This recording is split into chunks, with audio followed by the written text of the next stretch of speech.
Bonjour, c'est Philippe de Web pour vous. Aujourd'hui, dans cette vidéo, nous allons voir comment utiliser Canva ou Canva pour créer des visuels pour vos réseaux sociaux ou pour votre blog. Ce logiciel existe en version gratuite qui est largement suffisante pour démarrer et une version payante qui ajoute des fonctionnalités qui sont très utiles. La version payante, et donc si vous payez sur une année, ça vous revient à 9 € par mois. Et si vous payez mois par mois, avec un débit mensuel, vous payerez 12 €. Donc je vous invite, si vous voulez la version payante, de passer en paiement une fois, c'est-à-dire pour en moyenne payer que 9 € par mois. Je vous mets sous la vidéo un lien vous permettant d'accéder au logiciel. Allez, on y va. Alors, quand vous allez donc sur canva.com, vous vous retrouvez sur la page d'accueil avec un menu ici qui est un peu translucide, on ne le voit pas bien là, mais qui va vous permettre d'accéder à un certain nombre de pages. Et vous avez un autre élément que j'utilise beaucoup, c'est ce bouton ici, qui est pour accéder directement à la création d'un design. Alors, pour passer en revue rapidement le menu, il y a principalement trois pages qui vont vous intéresser. Il y a la page Tout Design. Donc, vous arrivez sur la page, vous voyez tous les vignettes que je fais pour YouTube, mais également mes épingles pour Pinterest. Et ici, ça devait être pour Facebook. Donc peu importe, mais là, c'est votre page où vous pouvez récupérer vos designs. Et ce qui est très intéressant, c'est que vous pouvez les dupliquer assez facilement. Donc là, je suis un peu... Voilà. Ici, vous voyez, vous avez la fonction dupliquer, ou retélécharger, mais dupliquer, qui vous permet donc de faire une sorte de copier-coller de votre visuel, et donc de le retravailler pour en créer un autre. Vous avez ici l'identité visuelle. Donc ça, il me semble que c'est dans la version payante que j'ai. Donc ici, ça vous permet, une bonne fois pour toutes, de mettre votre logo, de mettre ici la police que vous voulez mettre sur tous vos titres ou vos sous-titres. Et puis ici, la couleur, les couleurs dominantes de votre marque, ça permet de la retrouver facilement dans vos visuels. Un autre élément, une autre page que j'utilisais beaucoup, c'est tous vos dossiers et principalement un raccourci ici qui est importé. Donc quand j'avais la version gratuite, ça me permettait d'y mettre d'importer tous mes visuels, enfin mes photos, pardon, pour pouvoir les incorporer à mes visuels. Donc ce que je vous propose, c'est de suite d'aller créer directement un design pour vous montrer comment ça se passe. Donc tout simplement, je clique sur créer un design et là je vais en fait choisir le format que je souhaite. Donc vous pouvez faire des visuels pour Instagram, une publication Instagram, pour des publis Facebook, pour des stories Facebook, des stories Instagram. Qu'est-ce que vous avez d'autre? Pour des vidéos Facebook, pour des vignettes, voilà, c'est déjà... Alors, vous voyez, pourquoi choisir ce format? Parce que il est déjà préformaté par rapport aux exigences du réseau social visé. Hein. Là, vous avez TikTok, vous avez tout. Hein. Et puis, certains formats qui ne sont pas pour les réseaux sociaux, mais plus pour créer un logo, par exemple ici, créer un CV si vous avez besoin, pour faire ce que j'avais, des infographies, c'est peut-être pas ici, voilà, des infographies, donc avec un format plutôt en longueur, etc., etc. Donc vous pouvez y trouver beaucoup de choses. On va par exemple créer une publication Instagram. Donc automatiquement, il y a une nouvelle page qui s'ouvre. Hop, je vais décaler, voilà. qui vous permet, donc là, vous avez votre document vierge, et puis sur le côté, vous avez tout ce qui concerne les éléments que vous allez pouvoir incorporer. Le premier élément, c'est que vous avez ici des modèles. Donc vous pouvez cliquer par exemple sur celui-ci, sur un modèle tout fait.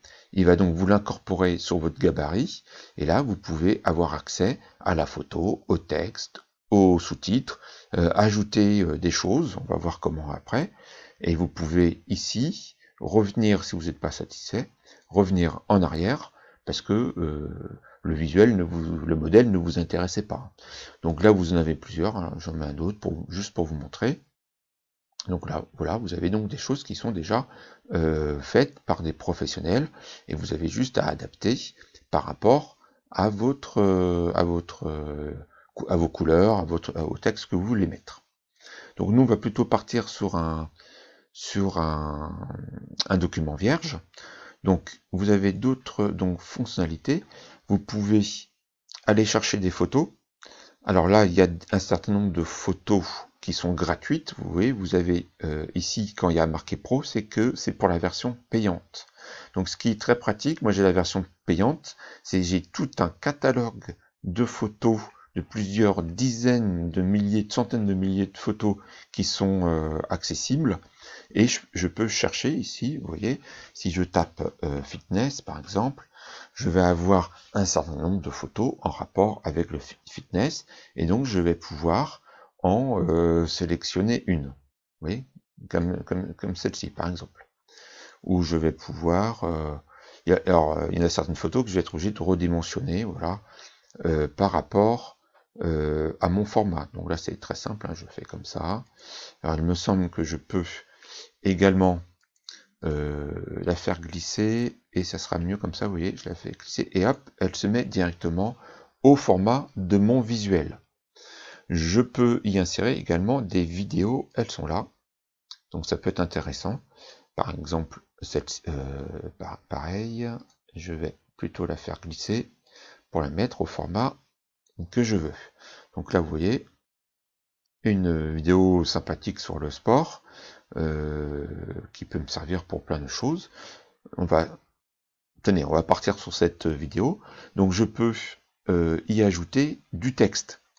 Voilà. Donc je peux ajouter un sous-titre, un titre, pardon. Par exemple, je vais mettre soyez persévérant, par exemple. Là, on voit que la police est un peu trop grosse, donc je peux la diminuer ici. Hein, je peux choisir la taille. Ici, si je fais ça, ça sera trop petit. Donc vous pouvez faire des essais. Donc en 56, voilà. Je peux mettre plutôt comme ça, et je peux surtout la déplacer, vous voyez. Déplacer ici, par exemple, pour mettre ça là.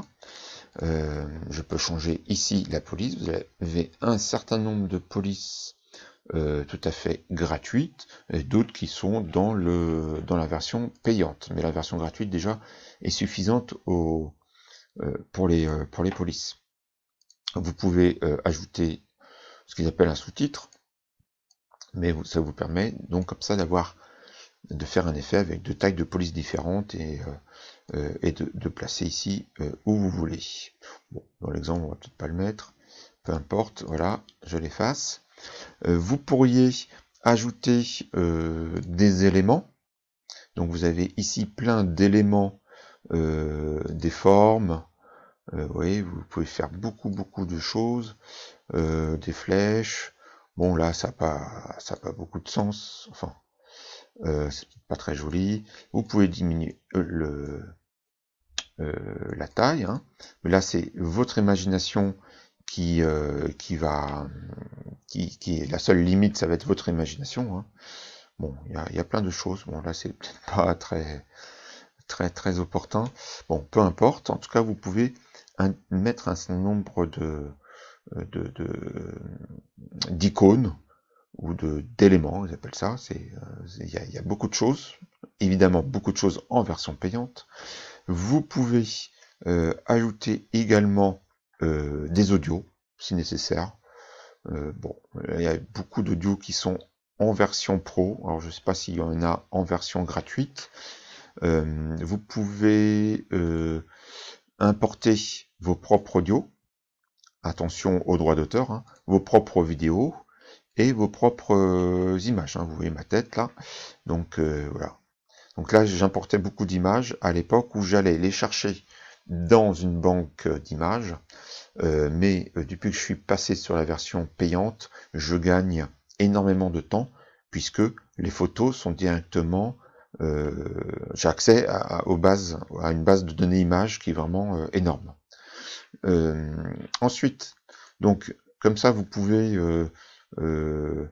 ajouter, par exemple, vous pouvez mettre ici, vous voyez, vous pouvez mettre votre logo.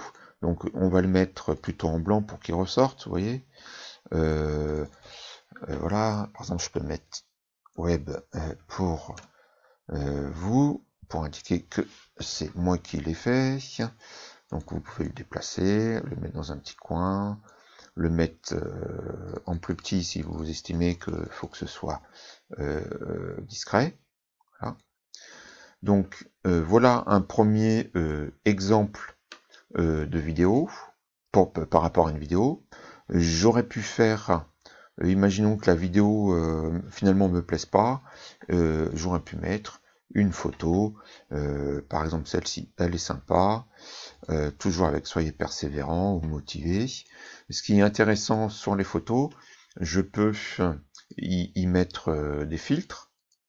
Bon, à vous de manipuler. Je peux surtout ajuster, ça m'est arrivé, notamment quand c'est des photos que j'ai faites moi-même, si elles n'étaient pas assez exposées par rapport à ce que je voulais faire. Hein, vous avez les réglages de base, luminosité, contraste, saturation. Hein, vous pouvez faire des effets. Vous avez un effet de flou qui peut être pas mal pour certaines vignettes YouTube pour cacher une photo, pour exprimer le secret ou des choses comme ça. J'ai vu ça sur des photos, j'ai trouvé ça pas mal. Une fois que vous avez fini votre visuel, vous pouvez ici donc le télécharger en PNG. Hein. Si c'est une vidéo, ça sera en vidéo MP4. Donc le format suggéré va très bien, PNG. Vous le téléchargez sur votre ordinateur pour pouvoir ensuite le publier sur vos réseaux sociaux ou sur votre comment dire votre blog. Donc vous voyez, il y a beaucoup de choses. Il y a des arrière-plans. Par exemple, je vais enlever par exemple ça. On peut mettre la photo peut-être. Bon. Vous voyez, si je clique 2 fois, ça me met la photo originale, je peux la recadrer. Donc, je vous ai pas montré ça. Donc c'est intéressant. J'ai des éléments qui me permettent de la centrer. Un quadrillage qui me permet de la centrer. Si je veux ajouter, par exemple, moi je fais beaucoup ça, on va peut-être aller sur mes designs pour vous montrer ce qu'on peut faire. Hop. Voilà, on va aller là-dessus, peut-être, est-ce que c'est ça? Hop, ça charge. Donc là, sur un seul fichier, vous voyez, j'ai une trentaine de visuels, comme ça, grâce à cette, ici, dupliquer la page, ou ici, ajouter une page, en fait, ça m'ajoute tout simplement un format vierge que je peux compléter. Comme ça, vous voyez là, j'ai 30 visuels. Ça me permet de travailler sur 1 heure ou 2 sur mes visuels, de les importer sur mon ordinateur, et après, je peux alors là c'est des visuels pour Pinterest, je peux ainsi ensuite les programmer sur Pinterest. Alors ce que je voulais vous montrer, c'est une fonctionnalité. Donc là j'ai fait, vous voyez, un petit cadre. Je peux plus ou moins ici avec cette notion de transparence qui est assez puissante. Hein, vous voyez, le cadre, il est plus ou moins, il disparaît ou il est très foncé. Donc en fonction de la photo, ça me permet de mettre en avant mon texte. Vous voyez, sur le texte, là j'ai mis un petit effet pour qu'il soit plus visible sur Pinterest. Vous voyez, j'ai mis un petit liseré jaune ici, le nom de mon blog. Ça me permet visuellement d'avoir quelque chose qui tient la route sur Pinterest, par exemple. Vous voyez, ça cache un peu parfois les visages. Celle-ci, elle est pas mal, vous voyez. Ça peut permettre d'augmenter le taux de clic sur vos visuels. Voilà, je vous ai présenté les principales fonctionnalités de Canva, qui est un logiciel que j'adore. C'est pour ça que je suis passé en version payante. Donc je vous rappelle que sous la vidéo, vous allez trouver le lien vous permettant d'accéder au logiciel. La version donc payante est à 9 € par mois si vous prenez le paiement en une fois annuel, et à 12 € mensuel si vous prenez donc le paiement pour chaque mois. Je vous dis à bientôt pour la prochaine vidéo. Ciao!